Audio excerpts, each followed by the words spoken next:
गाओ गीत सीखो व्याकरण का दूसरा पार्ट हाजिर है।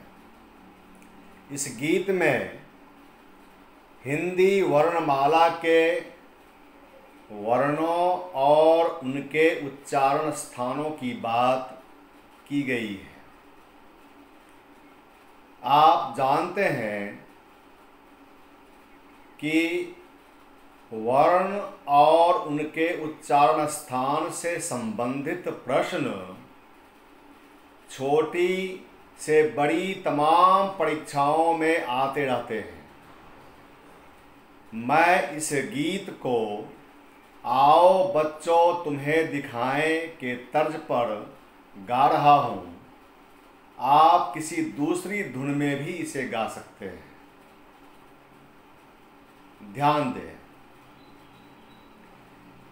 अकह विसर्ग कंठ से इच यश होते तालु से। अकह विसर्ग कंठ से इच यश होते तालु से। ऋटस मूर्धा से जानो ऋतस दांत से उच्चारो। उप आते हैं ओष्ठ में केवल वो दंतोष्ठ में। ए कहे कंठ तालु ओ कहे कंठोष्ठ में। नासिका से पंचमाक्षर जीभ रखो प्रकोष्ठ में। नासिका से पंचमाक्षर जीभ रखो प्रकोष्ठ में। वंदे मातरम वंदे मातरम वंदे मातरम। ध्यान देंगे। अकह विसर्ग कंठ से अ आ क ख ग घ ह और विसर्ग का उच्चारण कंठ से हुआ करता है। इच यश होते तालु से ह्रस्व ई दीर्घ ई च छ ज झ य और तालव्य श का उच्चारण तालु से होता है। ऋटस मूर्धा से जानो ऋ ट ठ ड ढ और मूर्धन्य श का उच्चारण मूर्धा से। लृतस दांत से उच्चारो लृ जो संस्कृत का स्वर है।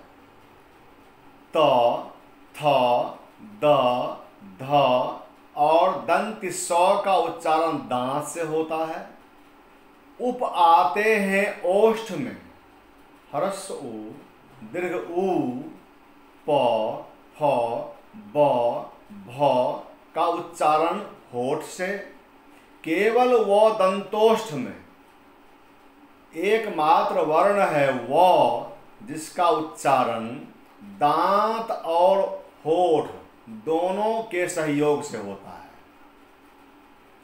ए ऐ कहे कंठ तालु ए और ऐ का उच्चारण कंठ और तालु से होता है।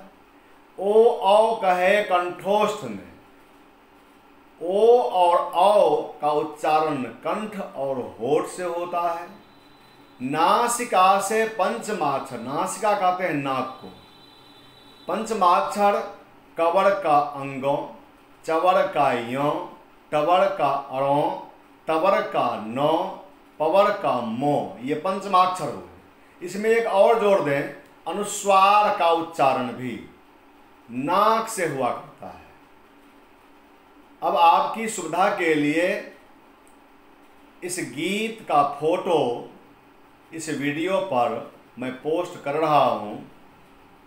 आप अपने बच्चों को नौनिहालों को और बड़े बड़े लोग भी इस गीत को अगर याद कर लेते हैं तो सारे वर्णों के उच्चारण स्थान उन्हें याद हो जाएंगे और भविष्य में कभी भी वे गलती नहीं कर सकते हैं। धन्यवाद।